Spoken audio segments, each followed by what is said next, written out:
자, 이제 계속해서 신약성경 사도행전 13장 49절부터 14장 7절을 함께 살펴보겠습니다. 신약성경 사도행전 13장 49절부터 14장 7절을 읽고 그 내용을 우리 같이 생각하겠습니다.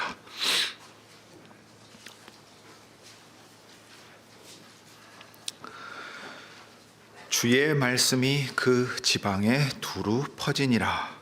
이에 유대인들이 경건한 귀부인들과 그 성내 유력자들을 선동하여 바울과 바나바를 핍박해 하여 그 지경에서 쫓아내니 두 사람이 저희를 향하여 발에 티끌을 떨어버리고 이고니온으로 가거늘 제자들은 기쁨과 성령이 충만하니라. 이에 이고니온에서 두 사도가 함께 유대인의 회당에 들어가 말하니 유대와 헬라의 허다한 무리가 믿더라. 그러나 순종치 아니하는 유대인들이 이방인들의 마음을 선동하여 형제들에게 악감을 품게 하거늘 두 사도가 오래 있어 주를 힘입어 담대히 말하니 주께서 저희 손으로 표적과 기사를 행하게 하여 주사 자기 은혜의 말씀을 증거하시니 그 성내 무리가 나뉘어 유대인을 좇는 자도 있고 두 사도를 좇는 자도 있는지라. 이방인과 유대인과 그 관원들이 두 사도를 능욕하며 돌로 치려고 달려드니 저희가 알고 도망하여 루가오니아의 두 성 루스드라와 더베와 및 그 근방으로 가서 거기서 복음을 전하니라. 자, 사랑하는 교우 여러분, 이제 수리아 안디옥 교회가 파송한 선교단, 이제 그 대표로서 바울과 바나바가 이제 구브로 섬을 지나서 비시디아 안디옥에 가서 행한 일을 13장에서 보았습니다. 13장 마지막에 있는 내용과 이제 14장에 있는 내용 연결해서 먼저 이제 한번 생각할 것은 이제 선교단입니다. 그러니까 이전의 복음을 그리스도 주님의 복음을 듣지 못한 이들에게 처음으로 가서 전했는데 그때 이제 핍박이 일어나서 바울과 바나바를 이제 쫓아내게 됩니다. 그렇게 본다면 거기 이제 바울과 바나바를 쫓아서 주님의 제자들이 생겼다 할지라도 이제 그 부활하신 주님의 복음을 들은 지 얼마 되지 않고 그들이 제자들이라는 정체성을 가지고서 따로 모이게 된 지도 얼마 되지 않은 이들인 것을 생각하면 사실 바울과 바나바가 쫓겨서 다른 곳으로 갈 수밖에 없지만 남겨진 제자들은 도대체 어떻게 될 것이냐 하는 걸 우리가 생각하지 않을 수 없습니다. 이제 그 점을 한번 생각을 해보려고 합니다. 그래서 48절부터 13장 48절부터 52절의 내용을 떠나는 두 사람과 남아있는 제자들에 대해서 생각을 좀 해보겠습니다. 그 다음에 14장 1절부터 7절은 그렇게 쫓겨갔을 때 이제 51절, 13장 51절에 나온 것처럼 이제 이고니온으로 향해서 갔습니다. 여러분이 이제 오후 예배와 관련된 자료를 여러분들에게 전달을 했는데 그 맨 뒷장에 보면 바울의 1차 전도 여행과 관련된 그 지도를 여러분들에게 복사해서 드렸습니다. 전에 드렸던 건데 그걸 한번 놓고서 다시 생각해 보시면 좋겠습니다. 자, 그럴 때 이제 이고니온에서의 사역이 어떤 특징을 가지고 있는가 하는 것을 이제 두 번째로 생각해 보겠습니다. 자, 사실 13장 52절은 약간 의아합니다. 여러분, 우린 너무 당연하게 읽고 지나가죠. 왜냐하면 아주 좋은 내용이거든요. 제자들은 기쁨과 성령이 충만했다. 기쁨으로 가득 차 있었고 무엇보다 성령께서 그들의 마음을 가득 채워주셨습니다. 사실 기쁨과 성령으로 충만했다 할 때는 이 성령께서 그 기쁨으로 가득 채워주셨다 하는 것을 우리가 알 수 있습니다. 그런데 52절에 기록된 이 비시디아 근교의 안디옥 교회가 또는 그 안디옥에서 이제 예수님을, 부활하신 예수님을 좇겠다고 따라가는 제자들이 기쁨으로 가득 찰 만한 상황이었습니까? 여러분 한번 그걸 생각해 보십시오. 사실은 기쁘죠. 왜냐하면 바울과 바나바로 말미암아 예수 그리스도를 힘입어 죄 용서함을 얻는 복음을 그들이 기쁘게 받아들이고, 그로 말미암아 이제 하나님의 의로운 백성이 되었단 말이에요. 특별히 이 일은 하나님께서 영생을 주시기로 작정한 사람들이 그 믿음으로 나아올 수 있게 복음의 말씀을 쓰셔서 하신 놀라운 일입니다. 그 가운데 이방인들이 하나님의 말씀을 기쁘게 받고 돌아오는 것은 이방인들 자신도, 그리고 바울과 바나바 자신에게도 큰 기쁨의 일이었을 겁니다. 그런데 이 기쁨은 복음을 받았을 때의 기쁨이고, 그 복음의 내용을 생각하고 주님을 따라가려 할 때의 기쁨입니다. 그렇지만 사정과 환경은 기뻐할 만하지 않습니다. 자, 한번 이 사람들이 어떤 상황 가운데 있었는가를 한번 더 좀 주의 깊게 생각할 필요가 있습니다. 비시디아 근교의 안디옥 교회는 지금 회중이 어떻게 구성되어 있었습니까?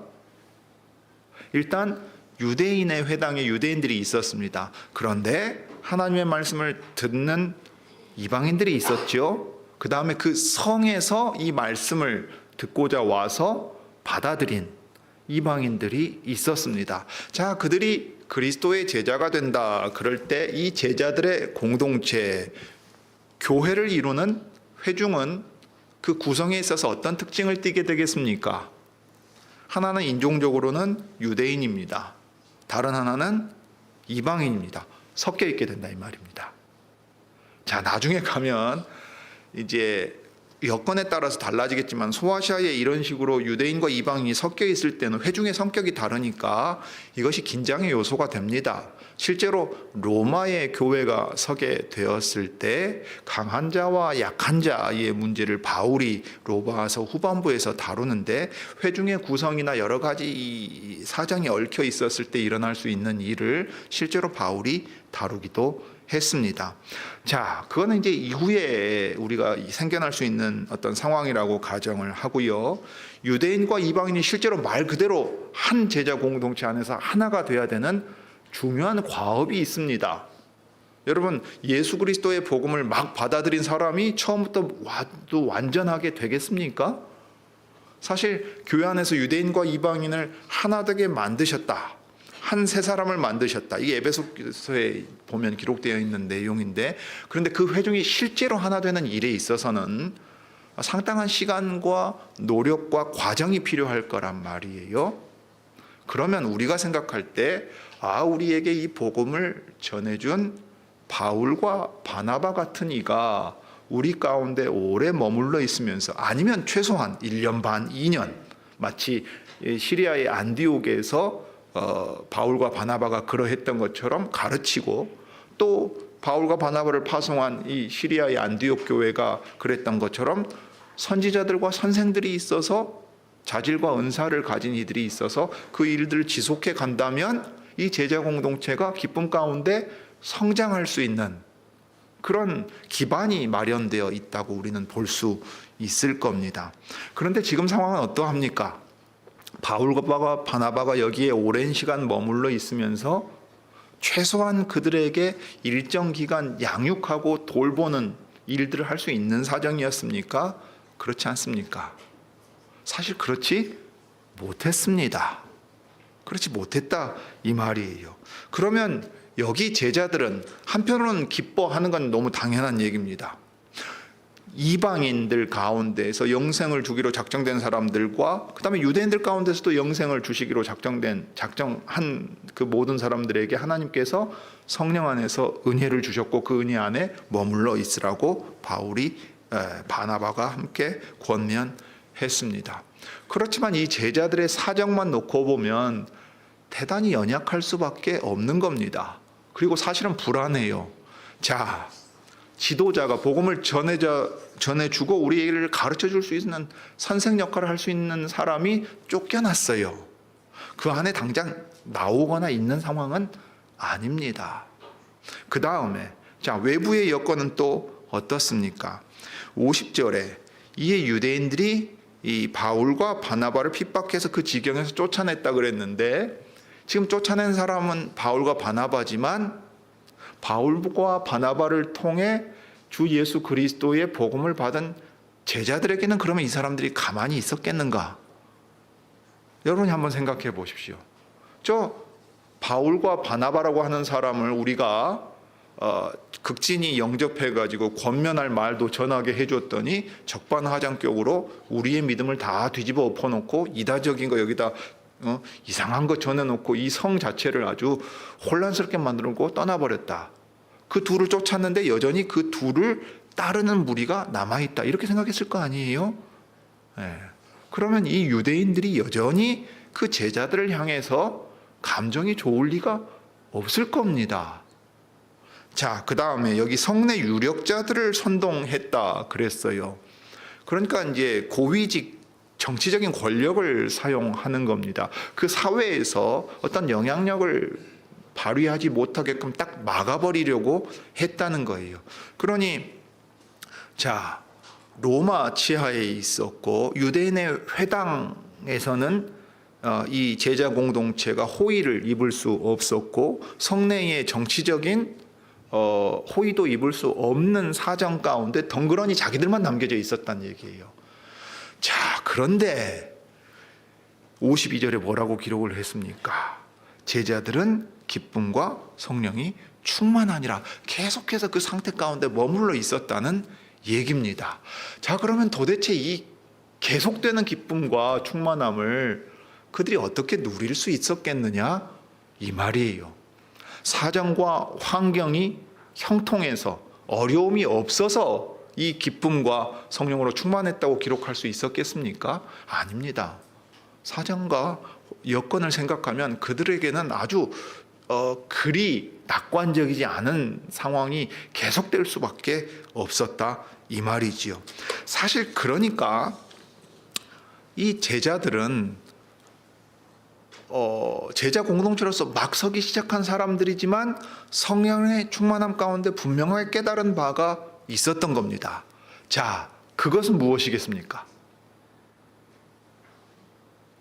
두 사람이 떠났다는 걸 연결시켜서 한번 생각해 보십시오.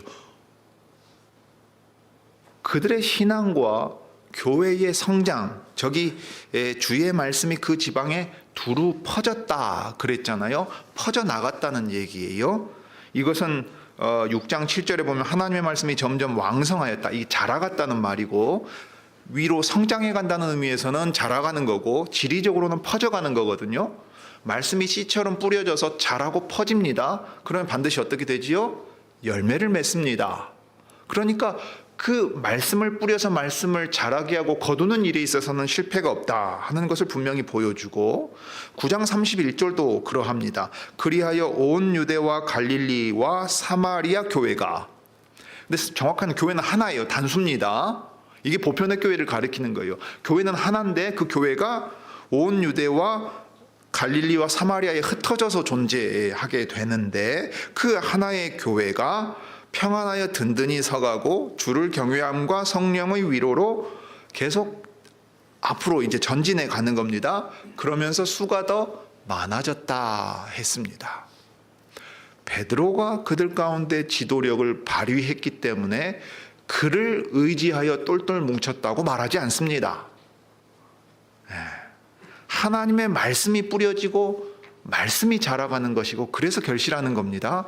사람을 의지하지 않았고 특정 지역이 우선이 되지 않았습니다. 주를 경외함과 성령의 위로하심으로 말미암아 전진해 갈 수 있었어요. 이게 교회가 아주 기억해야 될 중요한 점입니다. 사도들과 같은 역할을 지금 두 사람이 와서 했어요. 부활하신 주님의 복음을 전해 주었고, 그 복음으로 말미암아 성령의 충만함과, 그러니까 그 복음을 들은 사람들에게 성령이 임하셨다 하는 것이 이제 암시되어 있는 겁니다. 그래서 그들이 성령 안에서 말씀을 듣고 그 말씀으로 교제하면서 기쁨이 가득했어요. 그럴 때 그들에게 주어진 환경과 여건이 낙관적이지 않고 당장 그들에게도 핍박이 닥칠 것이 눈앞에 내다 보인다고 할지라도 그들은 낙심하지 않는 겁니다. 자, 어떻게 해서 그럴 수 있느냐? 이것을 우리가 바울과 바나바의 권면에서 생각해 볼 수 있습니다. 자, 43절입니다. 패회한 후에 유대인과 유대교에 입교한 경건한 사람들이 많이 바울과 바나바를 좇으니 두 사람이 더불어 말하고 그 다음에 무엇을 권면했습니까? 항상 하나님의 은혜 가운데 있으라 권했다 그랬어요. 자, 그러면 바울과 바나바가 이렇게 말한 게 아닙니다. 여러분, 제가 저 멀리서 바로 여러분을 위해서 왔지 않습니까? 저는 여러분을 절대 버리지 않습니다. 저만 믿고 따라오십시오라고 말하지 않아요. 그들은 하나님의 그리스도의 은혜의 말씀을 부탁받은 사람입니다. 그 은혜의 말씀을 전하는 사람이에요. 그러니까 그들은 사자일 뿐입니다. 메신저라고요. 전달하는 사람입니다. 택배 기사님하고 비슷하다고 봐도 좋겠어요. 요즘으로 치면 물건을 누가 보냈고 이 선물을 누가 주셨는가를 기억해야 된다 이 말이죠. 그럴 때 복음의 말씀을 주시면 그 복음의 말씀을 주실 때 어떤 약속이 거기에 동시에 붙어 있는 겁니까? 은혜 가운데서 너희가 떨어져 나가지 않게 너희를 지켜주겠다. 마태복음 28장 20절에서 말씀하신 대로 세상 끝날까지 내가 너희와 항상 함께 하겠다 하는 그 은혜의 약속이 붙어 있다는 것을 말한다 이 말이에요. 그럼 그 은혜를 어떻게 주십니까? 제자들 안에 가득하게 채워주시는 성령님이 주신다 이 말이에요. 무엇을 쓰셔서요? 여기 주님의 말씀, 하나님의 말씀을 쓰셔서 그 말씀을 생각나게 하고 깨닫게 하고 말씀으로 힘을 낼 수 있게 하신다 이 말이에요. 그러니 이 교회가 사람을 의지하지 않고 주의 은혜 아래 계속 머물러 있으면서 주님의 말씀을 따라가게 되어 있는 것입니다. 여러분, 이것은 선교 초기에 여기 비시디아 근교의 안디옥 교회에만 해당되는 내용이 결코 아닙니다. 우리 시대의 교회도 마찬가지입니다. 우리는 은퇴하신 말씀의 사역자가 있고 그 이후에 새로이 말씀 사역을 이어받은 말씀 사역자가 왔고 교회가 평안하다 하고 이제 아무 일 없이 잘 간다 생각하기 쉬워요. 그러나 여러분, 말씀 사역자가 10월에 중순 이후에 막 수술을 하고 나서 경과가 어떻게 될지 여러분 알지 못했을 겁니다. 저도 모릅니다. 온갖 생각을 다 하지요. 저희 집에 있는 두 사람은 온갖 생각을 다 합니다. 눈이 안 보이게 되면 어떻게 하나? 조기 은퇴를 해야 되나? 이 교회의 목사를 어떻게 세울 수 있나? 온갖 생각을 다 하게 됩니다. 자, 우리는 평온한 날이 앞으로 계속될 거라고 생각하지만 목사의 건강에 무슨 일이 생길지 누가 합니까? 근데 목사가 계속해서 이 자리에 있을지 누가 아느냐 이 말입니다. 목사 자신도 모르고 우리도 모릅니다. 그 다음에 목사가 병들 수도 있는 거고 나이 들어서 은퇴를 해야 될 수도 있습니다. 우리 노회는 수가 작아서 이런 일이 없습니다만 일반적으로는 목사가 이동을 하기도 합니다. 여러 가지 사정들이 있을 수 있다 이 말이에요. 교회 안에 큰 분란이 일어날 수도 있는 거고 어려움이 생길 수도 있는 겁니다. 자, 그럴 때 그러면 우리는 요동치지요. 겪어보신 분들은 잘 아실 겁니다. 그것이 얼마나 괴로운 일이고 얼마나 힘든 일이고 얼마나 불안한 일인가 잘 아실 거라 이 말이에요. 그럴 때 우리가 이 제자들과 같이 기쁨과 성령으로 충만할 수 있는 방법이 무엇이겠습니까? 사실은 목사라고 하는 사람을 의지하지 않는 데 있어요. 목사의 직분을 중요하고 소중하게 여기는 이유는 그 사람이 우리의 목자니까 그 사람이 떠나면 안 된다고 하는 데 있는 게 아닙니다. 그 사람을 통해 받은 주님의 말씀이 우리와 항상 함께 있다. 주님이 말씀을 우리에게 주셔서 은혜 아래 머물러 있게 하신다 하는 거예요. 요동치지요. 불안하고 걱정이 됩니다. 그러나 이내 우리의 마음을 잠잠케 하시고 주님을 바라보며 기다리게 하시는 일을 은혜 아래서 주님이 행하게 하십니다.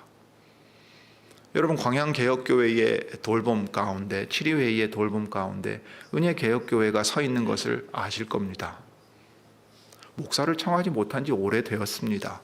그들은 임시 목사만 이라도 와서 여기 있는 것을 얼마나 감사히 여기는지 모릅니다. 교회는 어떠한 사정, 어떠한 환경에 처할지 모릅니다. 그러나 분명한 것은 이것입니다. 우리가 목사라고 하는 어떤 특정한 사람을 의지하는 것이 아니라 여기 그를 통해 받은 말씀을 의지할 때 주께서 그들 가운데 지도자가 있든 없든 잠시 임시로 그 직분을 맡을 사람이 있든 없든 상관없이 주님은 여전히 그 교회의 머리로서 말씀 가운데 그들을 지키고 돌보시고 인도하고 계신다는 그 사실입니다. 이 사실을 놓치면 우리가 어떤 외적인 어려움을 만나게 되면 즉각 흔들리고 사람들이 각자의 얘기를 하다가 뿔뿔이 흩어져 버립니다. 얼마나 많이 보는 일인지 모릅니다. 그러나 잠잠히 주님을 바라보고 이 받은 말씀과 은혜를 기억하며 그 은혜에 우리 자신을 맡기는 그 일이 우리 믿음이 자라가는 길이요, 교회가 서가는 길입니다. 실제로 바울과 선교사들이 어떻게 했는가 보십시오. 하나님의 은혜에 맡긴다 하는 표현을 쓴다 이 말입니다. 여러분이 바울과 바나바의 심정이 된다면 발걸음이 떨어지시겠습니까? 저 같아도 못 될 것 같습니다. 내가 거기서 돌 맞아 죽을지언정 또는 감옥에 갇힐지언정 내가 이 사람들을 버릴 수 있겠나 생각할 수 있죠. 그런데 그들이 받은 사명은 돌아다니면서 복음을 전파해서 말씀이 흩어지고 퍼지게 만드는 일이에요. 그러니 부득불 그들은 거절당하는 일이 생길 때는 발을 떨어버리고 옮겨야 됩니다. 그럴 때 그들 마음 가운데 무거운 짐 하나가 남아있을 것 아닙니까? 무엇이겠습니까? 여기 비시디아 근교회는 안디옥 교회의 제자들 아닙니까? 그들 자신은 떠나면 되는 거지만 그들이 지금 주의 은혜에 부탁하면서 간절히 기도하는 것은 무엇이었겠습니까? 주님, 이제 막 모이게 된 저 제자들, 비시디아 근처의 안디옥 교회를 주님 기억해 주십시오. 저들이 우리를 핍박했던 그들의 핍박을 받게 될 것입니다. 유대인과 이방인들이 한데 합쳐서 모여 주님의 교회를 이루어가야 될 겁니다. 많은 어려움이 있을 것입니다. 그들 가운데 가르침을 전해줄 선생도 아직 없습니다. 기껏해봐야 우리가 가서 몇 주 전한 그 말씀 그거 붙들고 살아갈 겁니다. 주님, 그러니 저들의 믿음이 흔들리지 않게 지켜주십시오. 매 순간 기도하지 않았을까요? 제자들도 기도했을 것이고 누구보다 바울과 바나바가 발걸음을 옮길 때마다 그들을 생각하면서 기도했을 겁니다. 실제로 선교사 바울, 목자 바울은 그의 편지를 보면 계속해서 교회들을 기억합니다. 그들의 사정이 어떠한지 관심을 갖습니다. 기도하면서 하나님께 감사합니다. 그들을 위해 간구합니다. 그럴 때 떠나 있든지 그 안에 남아 있든지 우리가 가질 수 있는 유일한 소망은 바로 세상 끝날까지 우리와 함께 하시는 주님이 당신의 은혜의 말씀을 우리에게 주셔서 그 은혜 아래 머물러 있게 붙들어 주신다는 데 있습니다. 그것이 이 선교지에 막 생겨난 교회에서는 더욱 그러했을 것입니다. 그래서 52절은 정말로 주목할 만한 구절입니다. 제자들은 기쁨과 성령이 계속해서 충만했습니다. 주님이 은혜의 말씀을 그들에게 깨닫게 하시고 지켜주시는 것을 그들은 경험하면서 성령님이 우리와 함께 하셔서 우리를 친히 인도하신다 하고 고백하고 믿음이 자라갈 수 있었기 때문입니다. 자, 그 다음에 이제 14장을 우리가 생각해 보시지요. 14장에 이제 이에라는 말이 나옵니다. 그 51절에서 두 사람이 저희를 향하여 발에 티끌을 떨어버리고 이고니온으로 갔다 했죠. 이고니온은 한 120km 떨어져 있는 곳입니다. 그러니까 거리가 꽤 되지요. 아주 뭐 짧은 곳으로 가지는 않았습니다. 근데 이제 이 비시디아 근교의 안디옥에서 이 이고니온까지가 약 120km, 이고니온부터 루스드라까지가 한 74km, 루스드라에서 더베가 한 29km 되니까 어쩌면 이제 이동할 수 있는 거리를 한 120km 어간 정도로 볼 수 있겠다 하는 생각이 좀 듭니다. 그 다음에 이제 여러분이 가지고 계신 지도를 한번 이제 보면서 생각하시면 좋겠습니다. 이제 여행이니까 지리적인 게 나옵니다. 1차 선교여행과 관련된 부분인데요. 비시디아 부르기아 지역 근교에 보면 안디옥이 있지요. 안디옥에서 이제 동남쪽으로 가면 이고니온이 가는 겁니다. 그래서 이고니온에서 밑으로 루스드라가 되고 루스드라에서 이제 더베로 이동하게 됩니다. 그런데 잘 보시면 이제 산줄기가 살짝 보이지요. 그냥 평지가 아니고 산줄기가 있고 그 이제 지역들이 있는 것을 보실 수 있을 겁니다. 그러니까 이제 소아시아 지역으로 좀 들어가서 우측으로 이동하는 형태를 띱니다. 자, 그럴 때 이제 그 도시로 이동하는 이유가 좀 있을 텐데요. 14장 1절에 보면 이고니온에서 두 사람이 함께 유대인의 회당에 들어가서 말했다 했습니다.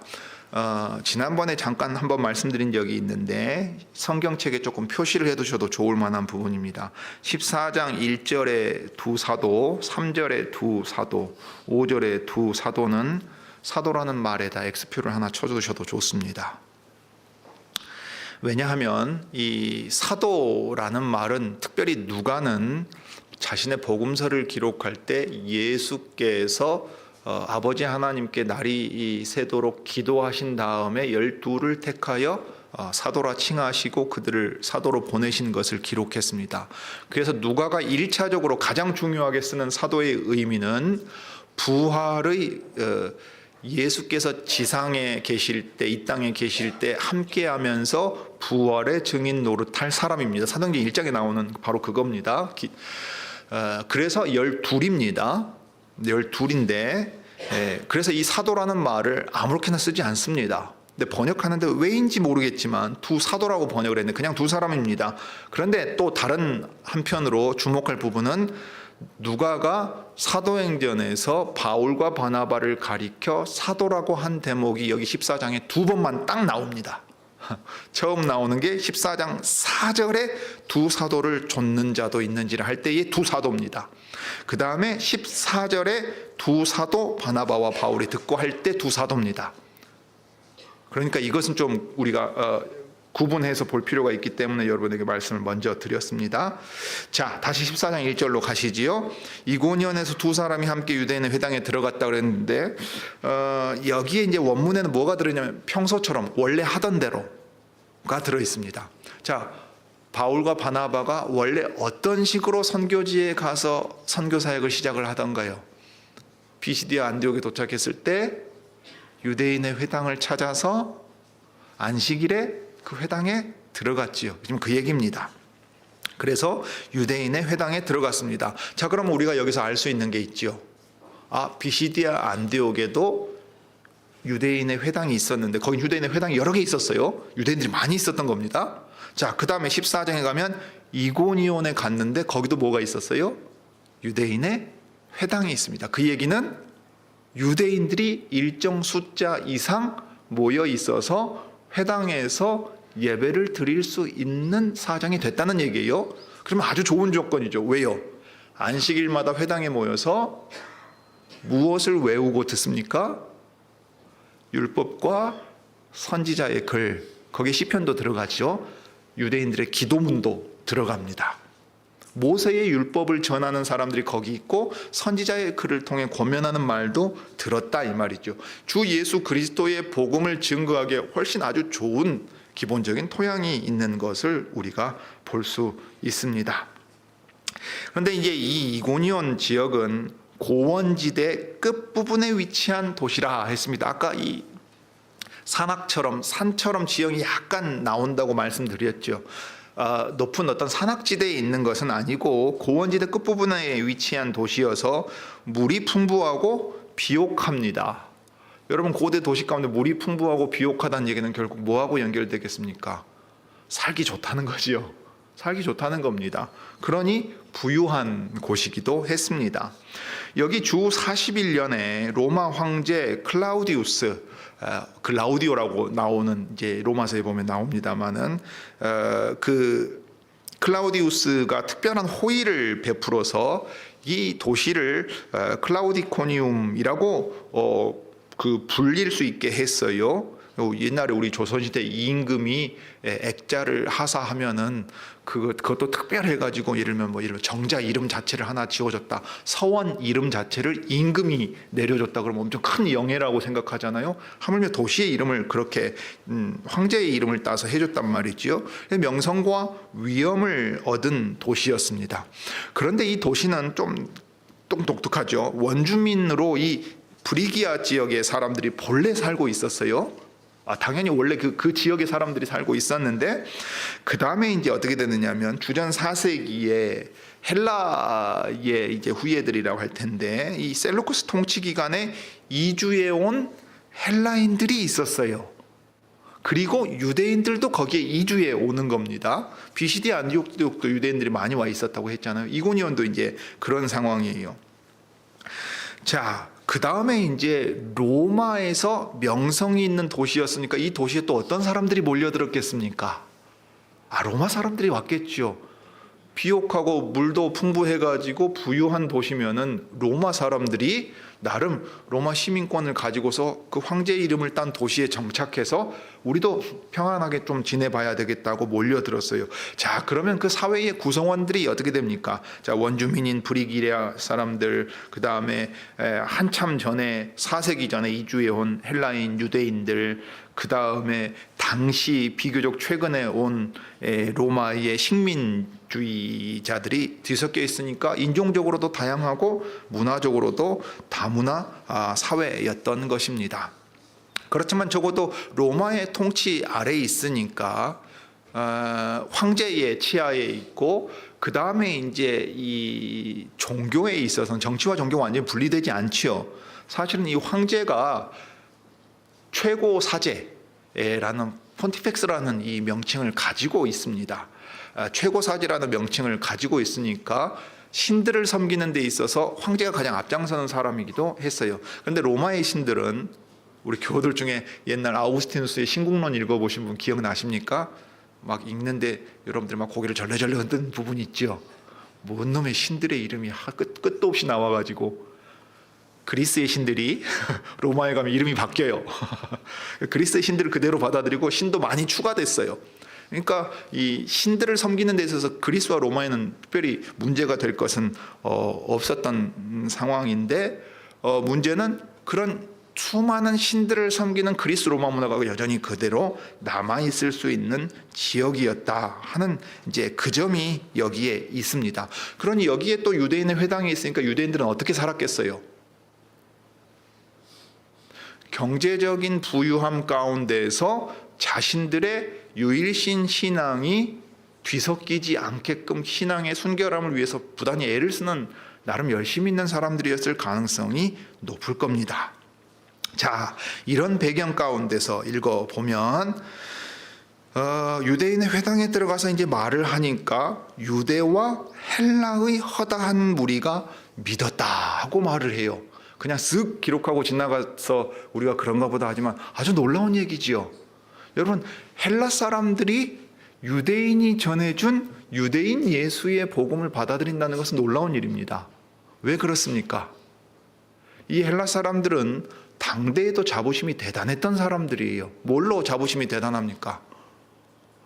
인류의 지혜를 망라해가지고 우리가 지중해에서 날씨 따뜻한 곳에서 세상의 원리와 자연 과학에 이르기까지, 지금도 아리스토텔레스가 동물에 대해서 논의한 거나 자연에 대해서 논의한 건 아직도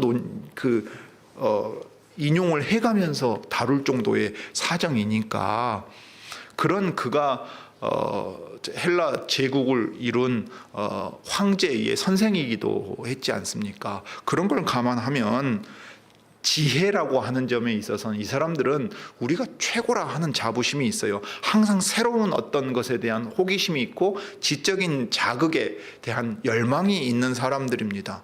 그런데 나사렛 예수라는 사람이 십자가에 달려 죽었다며 무슨 그런 신이 다 있느냐, 무슨 바보 같은 소리를 해대고 있느냐고 조롱이나 사지 않으면 다행이에요. 그런데 그런 헬라인들이 이 복음을 받아들인다 이 말입니다. 유대인이나 헬라인이나 이 복음 앞에서 영생을 주시기로 작정된 자들은 다 나와왔는데 허다한 무리가 나와왔다고 했어요.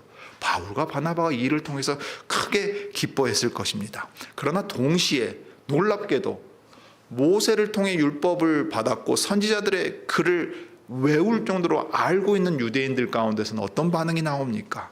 아주 역설적인 반응이 나옵니다. 2절, 순종치 아니하는 유대인들이 있었다 했어요. 이걸 번역본들은 믿지 아니하는 유대인들이다 라고 번역하기도 합니다. 그 뜻이 여기서는 잘 맞죠. 왜냐하면 1절과 2절이 연결되어 있기 때문에 그렇습니다. 자, 이것은 13장과 연결해서 다시금 생각할 내용입니다. 하나님께서는 유대인 자체를 배척하신 게 아닙니다. 유대인들 가운데 어떤 사람들이 하나님을 거절한 겁니까? 하나님의 말씀을 거절함으로써 예수님을 거절한 겁니까? 믿지 않는 이들, 여기 순종치 아니한다. 이 말이 사실은 더 정확해요.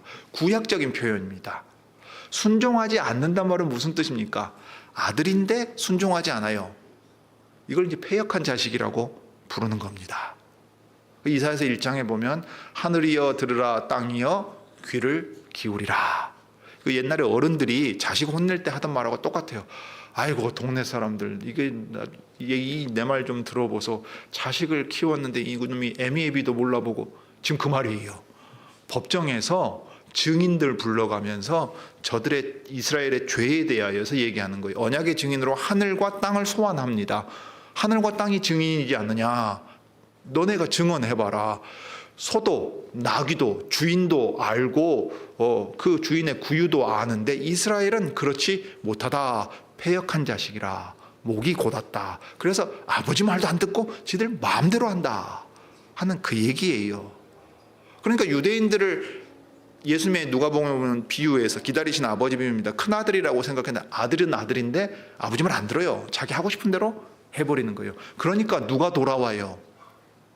저 아버지 재산 받아가지고서 클럽에 가서 돈 다 쓰고 저기 가가지고 알바하면서 비참하게 살고 있는 아들이 종 중에 하나로, 노예 중에 하나로 자기를 여겨달라 그러면서 아버지께 돌아온단 말이에요.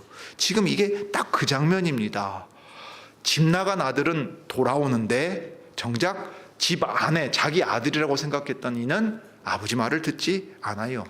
예수께서 보내신 두 사람의 말을 거절합니다. 그러함으로써 옛적 구약 이스라엘, 광야 시대에 멸망한 목이 곧은 백성들, 선지자들의 말을 듣지 않고 나라가 망하고 또 포로로 끌려갔던 그 사람들과 지금 사람들이 다를 바 없음을 우리에게 보여주고 있습니다. 자, 그런데 이 사람들이 그냥 말씀을 받지 않는 정도에서 그치는 게 아니죠. 항상 어떻게 합니까? 유대인들이 이방인들의 마음을 선동하여 형제들에게 악감을 품게 했다 그랬어요. 어쩔 수 없죠.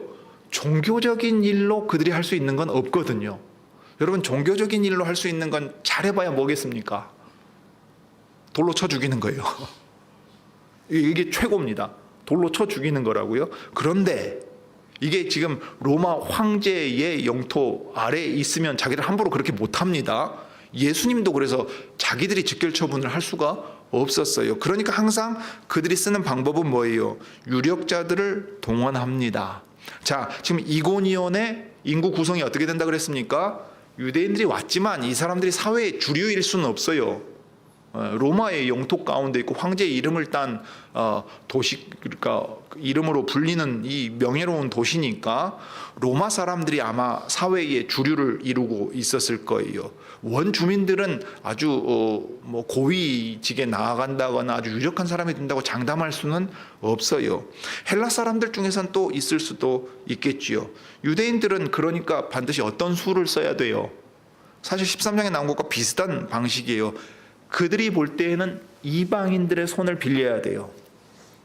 유력한 사람들의 손을 빌리는 게 아니라 이방인의 손을 빌렸다는 말을 통해서 우리는 무엇을 떠올리게 됩니까? 대제사장들이 저 본디오 빌라도와 헤롯의 힘을 빌어가지고 예수님을 죽인 것을 우리가 여기서 지금 떠올리게 됩니다. 그들을 선동해가지고 어떻게 합니까? 형제들에게 악감을 품게 만듭니다. 아마 악감을 품게 만들 수 있는 아주 가장 좋은 거는 로마 황제가 평화를 구하게 만든 신들을 거부한다는 이 무신론이라고 하는 프로파간다를 제시하면 아주 좋죠. 그 다음에 사회 질서를 무너뜨리려고 하거나 최악의 경우에는 황제에 대한 반역이, 근데 이건 증거가 필요하단 말이죠. 그러니까 저놈들은 이렇게 부유하고 안정되어 있는 이 이고니온에 들어와서 우리 사회를 분열시키는 못된 놈들이다 하고 인식하게끔 계속 이제 분탕질을 치고 있는 겁니다. 자, 그럴 때 3절에서 두 사람이 오래 있어서 주를 힘입어 담대히 말했다 그랬습니다. 2절과 3절이 이어지기가 쉽지 않죠. 왜냐하면 오래 있었다 그랬어요. 오래 있었다고. 학자들이 고민을 했습니다. 사본에 문제가 있는가. 그런데 사실 2절의 내용이 있기 때문에 3절에서는 두 사람이 오래 있게 됩니다. 13장을 떠올려 보십시오. 자, 부득불 쫓겨날 수밖에 없는 상황에서 발에 먼지를 털고 나왔어요. 그러나 그들의 마음에 부담이 뭐가 남았다 그랬습니까? 이제 막 모이기 시작한 제자 공동체에는 염려가 있을 수밖에 없잖아요. 주의 은혜에 맡기고 왔어요. 그러면 간 이고니온에서는 어떻게 하겠다는 마음이 들 수밖에 없겠습니까? 우리가 정말 목숨의 위협을 받고 쫓겨나지 않는 한 최대한 이 사람들에게 복음을 전해서 그들이 이 복음 안에서 든든히 서갈 수 있는 것을 보고 우리는 옮겨야 되겠다. 이 마음을 가질 수밖에 없겠죠. 그러니 두 사도가 오래 있어서 주를 힘입어 담대히 말합니다. 왜 그렇습니까? 그들이 설령 핍박하고 이방인들에게 악감정을 품게 해서 우리를 쫓아낸다고 할지라도 이 은혜의 말씀을 전하는 일에 있어서는 실패가 없다는 확신이 있기 때문이에요.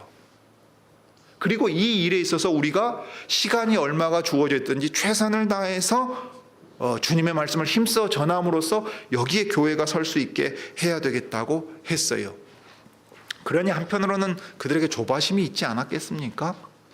어떤 의미에서는 그들에게 염려와 걱정도 있지 않았겠습니까? 그때 주님이 당신의 손으로 그들을 위로해 주시고 그들뿐만 아니라 그들에게서 말씀을 듣는 모든 사람들에게 확신을 주십니다. 어떤 방식으로 주십니까? 주께서 저희 손으로 표적과 기사를 행하게 하여 주시니 주사 자기 은혜의 말씀을 증거하시니. 바울과 바나바가 전한 말씀을 듣고 많은 무리가 왔는데 그 무리가 이방인들을 선동하는 유대인들의 이 계략에 넘어지지 않게 하기 위해서 주님이 표적과 기사를 바울과 바나바의 손을 통해 보여주시는 거예요. 그들이 우리 주님 하시는 일을 막을 수가 없구나. 주님이 표적과 기사를 통해서 기이한 일을 행하게 하심으로써 이 은혜의 말씀 안에 굳게 서 있으라고 우리에게 보여주시는구나. 은혜 아래 거하라 하고 권한 것을 주님이 이제 확신 가운데서 보여주시는 겁니다. 그래서 성내에서 두 무리가 나뉘게 되었습니다. 그때 두 사도를 좇는 자도 있었다 하는데, 그럼 14장 4절에서 왜 사도라고 이때는 칭하느냐 하면 12 중에 하나라는 의미에서 사도가 아닙니다. 그런데 여기서는 사도를 보내신 것과 같이 특별하게 사명을 맡겨서 보내셨다는 일반적인 의미의 사도, 주님이 직접 파송하셨다는 의미에서 사도로서의 일하는 사실이 가장 분명하게 드러나고 있는 거예요. 그러니 이 두 사도라고 누가가 지금 칭할 정도로 이 주님이 하신 일이 분명하게 나타나 있다고 했습니다. 그렇게 함으로써 이 두 사람을 좇는 무리가 여기도 이고니온에서 생겨났습니다. 그럴 때 여기 유대인들이 이것을 가만히 보고 있지 않지요. 이방인들에게는 악감정이 생겼습니다. 그러니까 그들의 평판에 안 좋은 평판이 갔고 그들을 이제 고깝게 이제 보고 있었어요. 그럴 때 5절에 이렇게 나옵니다. 이방인과 유대인과 그들의 관원들이, 이때 그들의 관원이란 말은 이방인과 유대인 모두의 관원이니까 이때는 성내 유력자입니다. 이고니온의 유력자들, 정치 세력이 되는 거예요. 두 사도를 능욕하며 돌로 치려고 달려들었다 했어요. 구분해서 봐야 됩니다. 능욕은 누가 합니까? 이거 학대하거나 대우를 아주 심하게 하는 건 못되게 대하는 거거든요. 그러면 이 능욕한다는 말은 누가복음 18장에 보면 예수님이 직접 말씀하시기도 합니다. 이방인들에게 넘겨서 그들이 나를 능욕한다 할 때, 이때 능욕하는 건 조롱하고 침뱉고, 우리 예수님 십자가 달렸을 때 말하는 거예요. 야, 너 메시아라며. 너 내려와가지고 십자가에서 내려와서 너 나 구원해봐라. 엘리 라마 사박다니, 나의 하나님 어찌하여 나를 버리시나이까 라고 말할 때 뭐라 그래요? 야야야, 가만히 있어. 저 엘리야 부른다. 엘리야 오나 보자. 야, 나 엘리야다. 나 메시아다. 그러고 말하는 거하고 똑같은 거예요. 네. 그렇게 해가지고서는 아주 조롱해서 인간 이하의 취급을 했을 가능성이 대단히 높죠. 그런데 이건 이방인들이 하는 겁니다. 이방인들이 하는 거라고요. 돌로 치려고 하는 일은 누가 했을까요? 유대인들이 한 겁니다. 그러면 유대인들이 이방인들에게 무슨 얘기를 했을까요? 자, 예수님 처형할 때를 떠올려 보십시오. 자기들 마음대로 돌로 쳐서 못 죽인다고요. 왜냐하면 여기 로마의 신민들의, 심지어 노예까지도 그의 소유주는 누굽니까? 황제라고요. 자기들 마음대로 그 목숨 못 뺐습니다. 유대인들은. 종교재판에서 돌로 쳐 죽여야 될 신성모독죄, 참람죄를 저질렀다고 해도 자기들이 처분 못해요. 그러니까 성내 유력자, 그 관원들, 고위직을 접촉해가지고서 설득하는 거예요. 이방인들에게 이제 대중적인 지지를 얻을 뿐만 아니라 정치적인 세력에 편도 들어요. 우리가 이 문제를 처리하려고 하니까 이 문제에 대해서 양해해 주십시오 하는 식으로 한단 말이에요. 그러니까 돌로 치려고 달려드는 건데, 이때는 계획을 세웠다는 얘기입니다.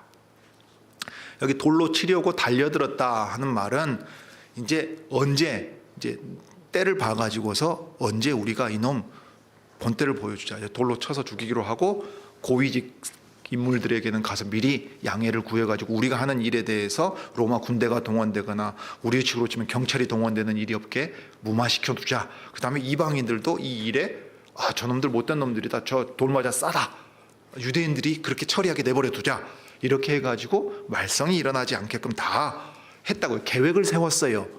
그런데 그 계획을 알게 되는 겁니다. 이게 이제 6절의 내용입니다. 저희가 알고, 이게 이제 발견했다는 말인데 그 계획이 탄로 난 거예요. 그러니까 그 계획이 이제 탄로가 나서 알게 되었으니까 그들이 어떻게 해야 되겠습니까?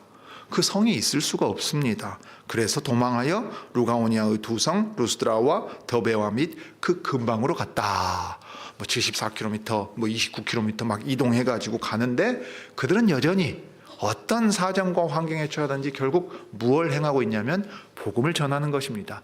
그리고 돌로 쳐 죽이려고 할지라도, 또는 그 어떤 계략을 써서 어떤 일을 꾸밀지라도 놀랍게 13장이나 14장이나 다 보여주는 건 뭐냐면 주님의 말씀은 결코 실패하지 않는다, 이 말이에요. 그리고 또 하나, 이 돌이여 핍박으로 말미암아 어떤 결과가 났느냐 하면 루가오니아의 두 성 루스드라와 더베와 및 그 근방에 복음을 전하게 되는 일이 생기게 됩니다. 여러분, 그러니까 사도행전 7장에 가서 스데반이 자기가 변론하고 죽어요. 근데 8장에 가면 무슨 얘기가 기록되어 있습니까? 그날에 큰 핍박이 일어나서, 박해가 일어나서 예루살렘의 사도들을 제외하고 모든 사람이 다 온 유대로 흩어졌다 그랬어요. 그러니까 핍박으로 말미암아 더 역설적인 결과가 나옵니다. 복음이 흩어져서 퍼져나가게 만드는 결과를 냅니다. 그 다음에 이 두 사람이 받은 사명이 무엇이었습니까? 내가 너를 이방의 빛을 삼아 너로 땅끝까지 구원하게 하리라. 땅끝까지 너희를 써서 구원하게 하는 데 있어서 내가 너희와 함께한다, 너희를 지킨다 하는 확신이 그들에게 있었어요. 특별히 이건 여호와의 종에게 주신 약속이니까 이 여호와의 종이 받은 약속, 그리고 이스라엘 백성이 받은 약속을 그들이 떠올렸을 거예요. 이사야서 55장 11절입니다. 내 입에서 나가는 말도 헛되이 내게로 돌아오지 아니하고 나의 뜻을 이루며 나의 명하여 보낸 일에 형통하리라. 여호와의 종이 맡은 일에 있어서 말씀으로 행하시는 그 일에 형통할 텐데, 그 말씀을 우리에게 맡기셨으니까 우리가 어떤 사정과 형편에 처하든지 그 말씀이 막히는 일은 없을 것이라. 이것이 말씀을 맡은 자들이 가졌던 확신이었고, 그래서 그 주님의 은혜의 말씀에 이 새로 생겨난 제자들의 공동체를 맡겨드릴 수 있는 믿음으로 그들이 행하고 있었던 겁니다. 우리도 이 믿음을 가질 수 있기를 바라고, 또 이 역사를 계속해 가면서 주님이 어떻게 교회를 돌보시고 세워가시는가를 또 생각해 갈 수 있기를 바랍니다. 기도하시죠. 은혜가 풍성하신 하나님, 우리 아버지, 주님의 은혜의 말씀을 증거하는 데 있어서 바울과 바나바를 쓰시고, 무엇보다 핍박이 계속될 때에 표적과 기사로 그 두 사람의 마음을 붙들어 주시며, 또 그들의 입을 통해 주님의 은혜의 말씀을 듣는 사람들을 붙들어 주셨습니다. 우리 시대의 교회가 참으로 미미하게 보이고 주님의 말씀을 붙드는 일에 있어서도 연약한 듯 보이지만, 여호와의 종께서 하시는 일은 결코 실패하지 아니하고 그 종께서 종들에게 맡기신 말씀이 땅에 떨어져 썩어버리는 일은 없다는 것을 우리로 보게 해주시기를 빕니다. 주님, 이 교회가 그 증거가 되어서 주님의 말씀이 이곳에 뿌려지고 자라며 또 퍼져 나아갈 수 있게 우리에게 은혜를 주시고 우리가 그 일을 감당할 수 있게 또 복 주시기를 구합니다. 주 예수님의 이름으로 기도드립니다. 아멘.